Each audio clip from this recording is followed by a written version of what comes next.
뉴빌드.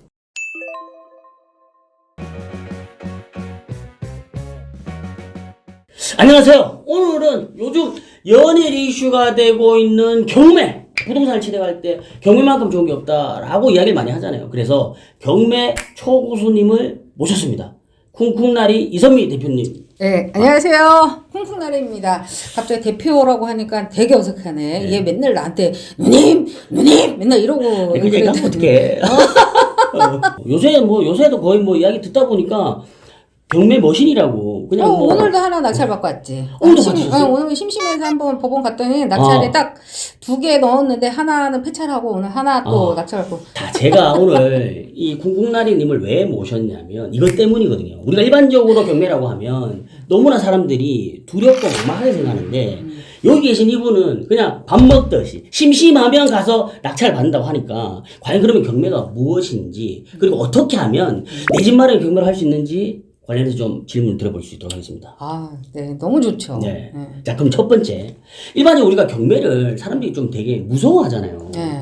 그럼 요새 실질적으로 초보자들이 정말 진입할 수 있는 시장인가요? 저는 무조건 해야 된다고. 무조건. 거기다가 만약 실거주 내 집이 필요하다 그러면 네. 더더욱 무조건. 실거주자는 내가 만족하는 집을 사는 거잖아요. 그러니까요. 근데 그 할인된 일반 부동산 가가지고 100만 원 깎아주세요, 200만 원 깎아주세요. 이것도 힘든데 네. 경매로 사면 몇 천에서 억 단위까지도 싸게 살 수 있는데. 그러니까 그런 이야기는 너무 많이 듣는데 그게 과연 가능하냐 이거죠. 아이고 그냥 나처럼 이렇게 하다 보면 심심해서 가서 하다 보면 이렇게 돼. 아니 그 사례 좀 보여주세요. 아우 사례야 너무 많죠. 네. 정말 초보자인 주부인데 네. 너무 잘하신 분 사례가 있어서 제가 한번 그분의 보여드릴게요. 사례. 자, 요 분은 이제 닉네임이 이제 멍가자님이라고 네. 해서 닉네임을 이렇게 쓰는 분인데 낙찰을 2억 2,300에 했어요. 그랬는데 얘를 매도를 얼마에 했냐면 2억 6,300. 그러니까는 지금 실투자금은 이제 우리가 레버리지 대출을 이용을 하니까 대출 이용하고 해서 자기 투자금은 한 6,300. 근데 이제 매도를 했으니까 우리가 양도세 내고 하고 실제 이제 너한테 남는 돈이 얼마냐라고 했었을 때 이제 2,100만 원이 된 거죠. 이게 지금 한 3개월 만에 얻은 수익이에요. 3개월. 그러면 내 돈을 6,300만 원을 넣고 그렇지. 그리고 세후 수익이 2,100이라고요? 그렇죠. 다른 사례도 좀 보여주세요. 못 믿겠어? 못 믿겠어. 한 개만 봐도 못 믿겠어. 그럼 요분 요분은 진짜 잘했어. 도로가 나온 거예요, 도로. 근데 이게 재개발 쪽에 나와 있는 도로란 말이야. 그래서 입주권, 아파트를 주는 도로였던 거지. 도로도 입주권 받을 수 있나요? 그럼요. 그 땅을 가지고 있거나 집을 가지고 있거나 산을 가지고 있거나 상관 다 이 입주권 재개발에는 준단 말이지. 그래서 1차에 들어갔는데 129명이 이제 들어왔던 거지. 그래서 자기가 거의 꼬드바리 정도 했었는데 요게 1차에 낙찰된 사람이 돈을 못 냈어요. 이 도로 같은 경우는 대출이 잘 안 나와요. 그러니까 다 현금으로 다 집어넣어야 돼. 그런 게 또 있고 아파트를 그래도 경매 따면 되게 나오잖아요. 그렇죠. 근데 여기 1차에 또 생각보다 그때 한 2억 5천 이상 낙찰이 됐었거든.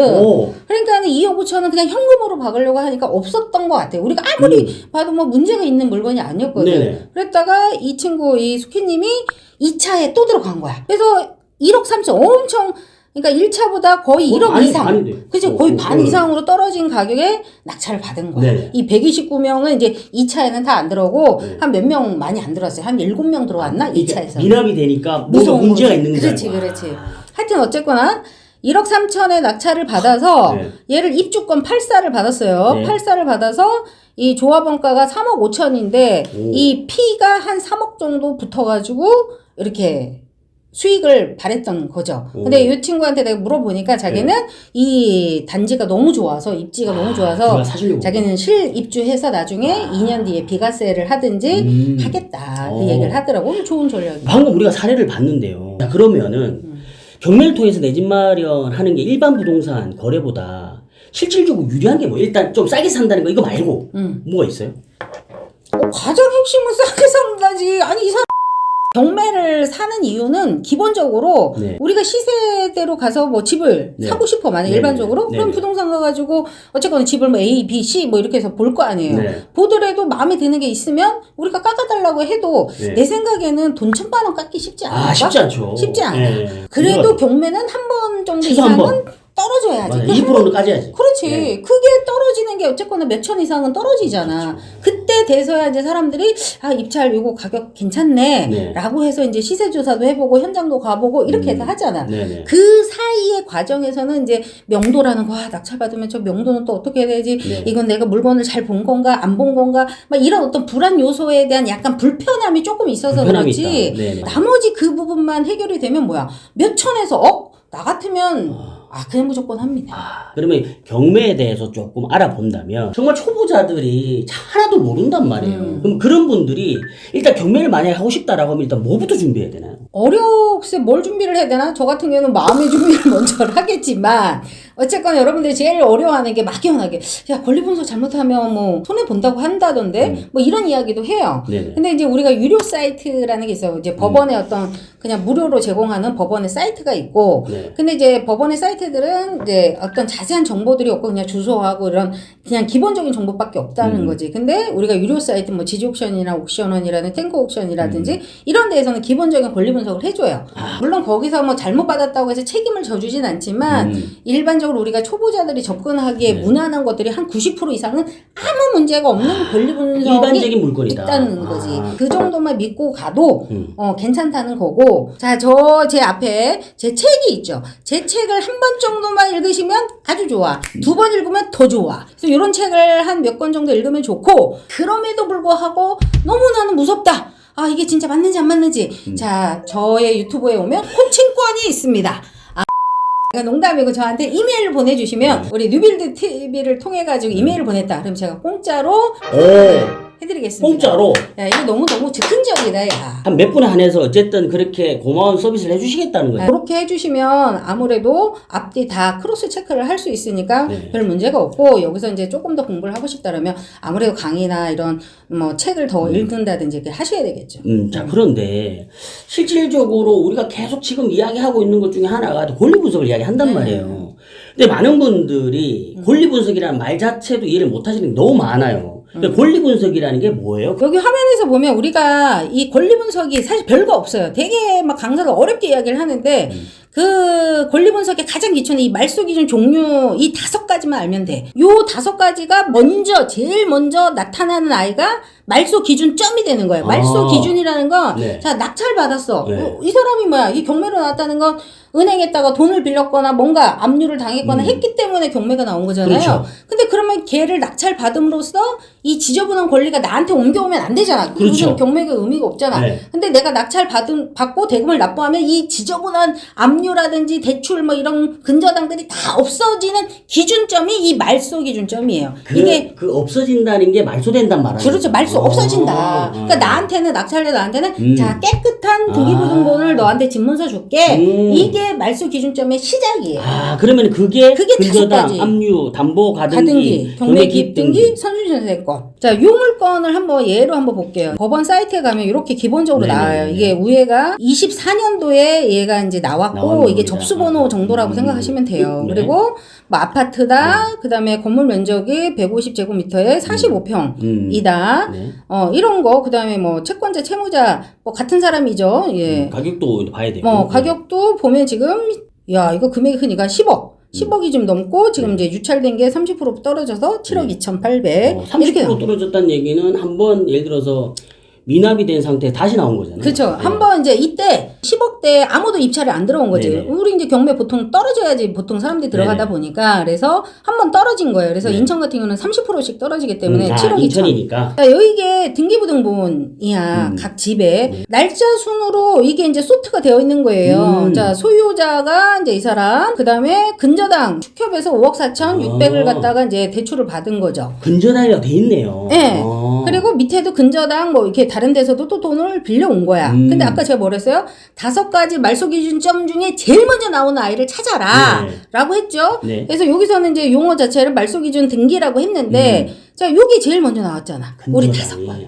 5가지 중. 그러니까 얘가 기준점이 되는 거야. 그래서 요 밑으로는 뭐다? 다 없어진다. 다 낙찰 받으면 싹 없어진다. 경매라고 하는 것 자체가 예를 들어서 우리가 요새 뭐 전세 사기, 매매 사기 이런 것들이 여러 가지 이해관계를 모르고 있는 데서 막 발생하잖아요. 이런 것들을 어쨌든 이게 다 없어져 버리네요. 그렇죠. 왜냐면 자 이제 지저분한 거, 원래 지저분한 것 때문에 사실 일반적인 매매가 안 되고 있었거든. 그러니까요. 그러다 보니까 이게 경매로 올 수밖에 없는 구조인데, 네네. 이거를 낙찰 받음으로써 네. 모든 것을 갖다가 다 소멸을 시켜주고, 자, 깨끗한 등기부등본을 만들어주는 거지. 자, 그러면 일반적으로 그러니까 낙찰을 받았단 말이에요. 근데 아까도 이야기했지만 우리 계속 명도 이야기하는데 법원에 가서 입찰해가고 낙찰 받아 확 기뻐서 했는데 거기 누군가 점유해서 살고 있어. 근데 이 사람이 안 나갈 때 이걸 보내는 걸 명도라고 하는데 그걸 대부분 무서워하는데 그걸 도대체 어떻게 보내요?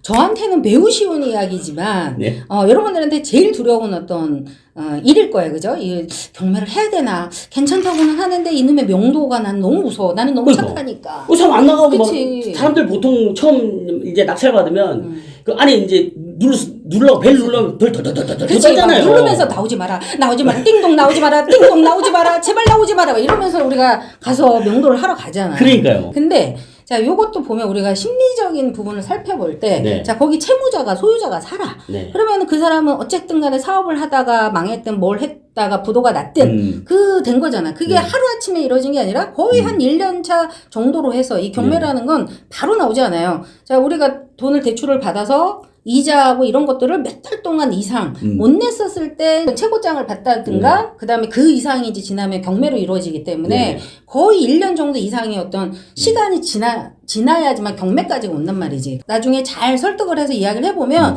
나는 이 집에서 뼈를 묻겠어, 못 나가, 이런 사람은 절대 없어요. 이런 어떤 설득과 밀당을 좀 잘하면서 요만 이렇게 설명을 잘 해서. 그러니까 그 설명을 어떻게 잘하냐고. 어떻게 잘하, 어떻게 안 나가려면 버텨. 근데 보통은 뭐 이사비 준다는 얘기도 있고 뭐 내용 증명 보낸다는 이야기도 있고 보통은 뭐 어떻게 하세요? 나는 어떻게 할까요? 나는 한 200건 이상 낙찰을 받았으니까 명도를 엄청 많이 했겠지. 200건 이상. 와, 그러니까 명도의 달인이네. 그렇지. 어떻게 제일 많이 그냥 잘 되는 게 뭐예요? 순수하게 나를 봐. 네. 송대 부장님. 네. 어때? 되게 똑똑해 보여? 그냥 평범해 보여요. 그래서 띵동 누르면 네. 회사에서, 투자 회사에서 올 줄 알았는데 갑자기 네. 짜리 먹다간 아줌마가 하나가 배추 팔다가 오신 아줌마가 딱 온 거야. 그러니까 이 사람들이 나를 딱 봤었을 때 만만하게 봐. 별거 아니구나. 엄청 쫄리고 있었는데. 그래가지고 딱 가서 어떻게 불쌍한 컨셉으로 제가 이 평생 50이 넘도록 이 집이 처음으로 낙찰받아서 저희가 이사를 와야 되는데 진짜 한 번만 도와주십시오. 뭐 이래가지고 약간 동정심을 오히려 거꾸로 유발을 해. 그러면 자기네들도 약간 황당해서 자기네들이 망했는데 왠지 이 아줌마를 도와줘야 될 것 같은 동정심 유발. 아니 이거 방송 나가도 돼요. 나중에 낙찰받아 갔는데 유튜브에서 봤어요. 뭐 이런 거 어떻게 하려고 그래요? 네, 성형하고 갈 거예요. 다음 주에 내가 성형 수술 잡아놨어. 여기 만약에 임차인이 살고 있다고 하면 그때는 어떻게 해요? 실질적으로는 그런 사람들이 저희도 실무에서 제일 안타까워요. 왜냐면 만약에 2억이 전세를 사는데 1억은 어쨌거나 배당을 만약에 법원에서 낙찰받고 받는데 1억은 못 받는 경우도 있을 수 있다는 얘기죠. 있을 수 있죠. 예. 그러면 그런 사람들은 되게 속상한 거야. 응? 근데 주인한테 연락을 당연히 했겠죠? 네. 근데 안 받아. 이런 정도의 사태 되면. 그렇게 했죠. 당연히 안 받겠고. 주인 벌써 날르고 없어. 그러다 보니까는 그 어떤 저항에 대한 그 반발심을 낙찰자한테 약간 표현을 하더라. 그렇잖아. 속상하니까. 그러니까요. 그래서 이제 이사를 뭐 못 나가네, 막 안 해, 막 이런 이야기를 하는데 그런 것들은 저희는 처음에는 좀 한두 번 들어주다가 설득을 하죠. 네. 자, 이마 해서 저희가 그런 게 아니라 이게 지금 경매의 어떤 구조에서 나온 거고 저희는 저희한테 자꾸 화를 내거나 할 그게 아니라 차라리 소유자한테 빨리 재산이라든지 이런 것들을 찾아내서 재산 조회를 해서 차에다가 압류를 걸든지 뭐 다른 어떤 재산을 또 찾아보든 하든지 이래가지고 찾아봐라 하지. 그래서 설득을 좀 하는 편이에요. 그러면 처음에는 노발대발 좀 잘 말 안 듣다가 나중에는 그렇거든 맞거든 또 자기도 찾아보고 막 해보고 그나마 이제 1억이라도 받으려면 저희한테 명도하기 인사하고 인감증명서가 필요하니까. 그럼 완전 하나도 못 받는 사람들 있잖아요. 사실 이게 경매를 무서워하시는 대부분 분들이 기존에 살고 있는 사람들이 안 나갔을 때의 부딪히는 게 싫어서 안 하려고 한단 말이에요. 그럴 때 법적인 조치나 제재 같은 거 할 수 있는 게 없어요? 근데 사실 이런 어떤 케이스 하나도 돈을 못 받는다? 이거 같은 경우는 제가 경험을 했었을 때는 거의 극히 일부예요. 예, 많지는 않아. 너무 걱정하지 마라 그런 경우. 요즘 너무 이 정보들도 많고 이런 뭐 그 전세 사기 이런 것들이 벌써 몇 년 전부터 이슈가 되어 있잖아요. 그리고 부동산 사람들을 끼고 한 부분들이 있다 보니까 앞에 뭐 이상한 어떤 권리들이 지저분한 것들이 있으면 아예 그런데 임대차 계약을 하지 않아. 그래서 실제적으로는 아주 극히 일부고 네. 약간의 일부 손해를 보는 경우는 있어요. 왜냐면 요즘은 이제 경기가 조금 이제 하락 시대다 보니까 이제 부동산 경기가 되다 보니까 전세값이 좀 떨어지거나 내려와서. 부동산 그 시세가 이제 매매가가 좀 떨어져서 약간의 이제 변동 그 약간 안전 마진 같은 게 조금 이제 없어지다 보니까 임차인 입장에서는 약간의 리스크 몇 천만 원 정도는 있을 수 있겠지만 사실 불과 이런 전세 사기나 부동산 경기가 저기 하지 않았을 때는 거의 없었어요. 아니 근데 실질적으로 그렇게 해도 안 다시는 분들은 뭐 강제 집행가 또 하고 뭐 그렇죠. 인도명의 신청하고 뭐 이런 것들도 있는데 이런 절차가 되게 복잡해서 사람들이 안 하려고 한단 말이에요. 그게 내면 어렵나요? 그런 게? 아니 나는 200건을 했지만 예. 딱 2번 해봤어요. 강제 집행을요? 네. 끝까지 간 거. 그러니까 그만큼 내가 잘한다는 거지. 그러니까 어쨌거나 결국은 아까도 얘기했지만 그 상대방의 어떤 심리적인 거를 우리가 너무 자존심을 긁지 않은 선에서 잘 다독거려주면서 밀당을 하면 돼요. 그러면 일단 그거네요. 너무 강제 집행이니 인도명령이니 이런 거 너무 걱정하지 말고 그렇지. 일단 기본적인 공부를 통해서 권리 분석에 문제 없는 물건을 한번 시작을 해보면 된다. 약간 이런 개념이네요. 자 그렇다면 자, 명도까지 했단 말이에요. 그럼 집이 이제 깨끗하게 비어 있잖아요. 자, 그러면 이제 안에 들어가서 확인했는데, 나는 깨끗한 줄 알았는데 들어갔는데, 뭐 예를 들어서 천장도 좀 내려앉아 있고, 뭐 등도 깨져 있고, 화장실도 엉망진창, 이런 경우, 이게 생길 수 있잖아요. 엄청 많지. 난 완전 그냥 썩은 빌라 전문가잖아. 썩빌 전문가잖아요. 아, 그렇죠. 썩빌. 네. 자, 요거는 이제 제가 이거 낙찰을 뭐야, 받은 이거? 건데. 자, 여기 이제 단독주택인데, 지금 여기 서 있는 사람이 이제 저예요. 지금 모자 쓰고 마스크. 이게 진짜 갔는데 이렇게 있는 거예요? 진짜. 그래서 지금 이제 일부 사진이 아니면 이제 고친, 이제 교친 이제 사진들인 위에서 거예요. 예, 이제 고쳐진 모습을 이제 볼 수가 있죠. 이게 막 뜨악한 거지, 이게. 쓰레기 완전히 있는 집을. 그러니까 무서운 거지. 그러니까 임장 갔을 때도 이런 쓰레기 집이나 막 물이 막 누수가 나오고 막 이런 것들을 보면 와 이런 건 낙찰받으면 안 되겠다 이런 생각을 하잖아요. 그렇죠. 근데 결국은 뭐다? 내가 하는 게 아니라 돈을 주고 업자를 시켜서 자 쓰레기 치우십시오. 자 누수 막읍시다. 이렇게 해서 상품을 만들면 되는 거예요. 아니 근데 이걸 입찰을 하기 전에 이거 보고 입찰하신 거예요? 내가 하나의 에피소드 얘기를 해줄까? 갔어. 임장을 우리가 특히나 빌라나 단독주택 이런 것들은 임장, 우리 현장을 이제 간다라는 거 임장이라고 얘기를 하는데, 가죠. 갔는데 여기 딱 갔는데 위치가 너무 좋은 거야. 위치가 너무 좋아. 너무 좋아. 초역세권이야. 근데 반지하이더라고. 반지하. 이 입지는 너무 좋은데. 빌라가 그렇지. 그래가지고 갔더니, 제가 이제 몇 개는 내려갔더니, 바닥에 물이 찰랑찰랑 거리는 거야. 바닥에 물이. 살짝. 네네. 근데 너무 입지가 좋은 거야. 그래서 부동산에 갔어. 얼마쯤 이거 팔릴 수 있냐. 이랬더니만, 아예 그냥 나보고 손도 대지 마세요. 그거 동네 소문이 나서 아무도 안 사요. 거기 물이 팔랑팔랑 거리는데 누가 사요? 막 이러는 거야. 그래서 또 다른데 부동산 또 갔지. 그럼 거기도 똑같이 아유 거기 차라리 낙찰받지 마세요. 그건 못 잡아. 지금 한두 해도 아니고 주인이 벌써 몇 해 전부터 내놓은 거 안 팔려서 지금 경매로 나온 거래. 그래서 이거다. 라고 해가지고 이거다. 이거다. 그래서 난 항상 차에 망치하고 그 다음에 물 한 1.5리터 한 2개 정도를 항상 들고 다니거든. 생수통 이런 거. 네네. 그래가지고 물 두 통을 들고 가서 입구 빌라 거기 앞에다가 그 지하 입구 앞에다가 물을 더 뿌리고 왔어. 더 뿌렸어. 더 뿌리고 왔어. 다른 사람들이 임장 왔을 때. 더 놀래라고. 이 사람 큰일 날 사람이네. 더 그 앞에 약간 찰박 하나 좀 더 찰박 하나 뭐 거기서 거기잖아. 그래서 더 물을 뿌리고 왔어. 그러니까 사람들 뒤에 가는 사람들은 아마 놀랬을 거야. 더 놀랬겠지. 야 무슨 여기가 우물인가? 뭐 우물에다 집을 지었나? 막 이래가지고 그래가지고 내가 입찰 2명 들어왔네. 그래서 내가 낙찰이 되셨어요. 근데 입지가 돼버려서 초역세권이라고 그랬잖아. 이제 누수가 이제 제일 큰 문제잖아. 그리고 또 열었더니만 막 곰팡이하고 막 있더라고.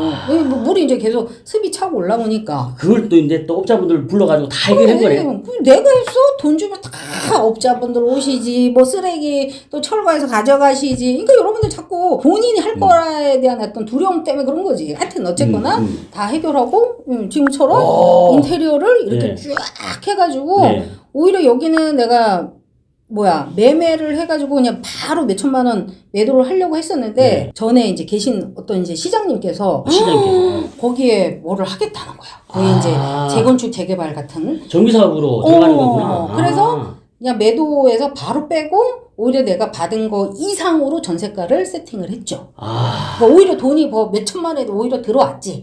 네. 그래서 지금 아직도 가지고 있는데, 지금 이제 거기 이제 그런 어떤 정비구역으로 좀 지금 진행이 어느 정도 지금 되고 있어요. 인테리어까지 했단 말이에요. 근데 결국엔 인테리어를 하는 이유는 이걸 내가 잘 해서 잘 되팔거나 임차를 잘 맞춘다라고 하는 건데, 그런 부분들에 대한 노하우도 좀 있나요? 좀 좋은 가격에 파는 방법.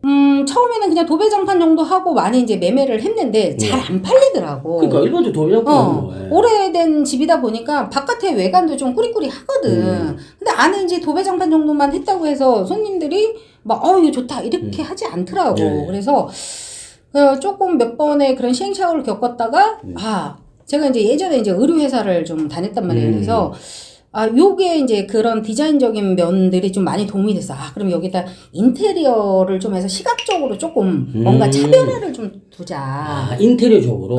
그래서 처음에는 예전 같으면 그냥 도배지 정도로 해서 그냥 뭐 베이지색이나 화이트 이 정도로 해서 집을 넓어 보이게 정도로만 했다고 하면 도배지도 어떤 색깔 뭐 이렇게 방마다 어떤 배색 처리를 하면서 그렇게 했다든가, 그다음에 전등을 달아도 조금은 몇만 원이 더 비싸도 조금 약간 이제 감각 있는 그런 전등이나 이런 걸 썼다든가, 그다음에 일부 뭐 목공을 갖다가 한 50만 원 더 들더라도 목공의 어떤 한쪽에 포인트를 갖다가 둔다든가, 루버 같은 걸로, 네, 루바 같은 거를 한다든가. 그거 얼마 그렇게 많이 안 들거든. 근데 이제 사람들은 항상 이런 게 왔었을 때 기대 없이 왔는데 안에 들어왔더니만 짠 이건 거야.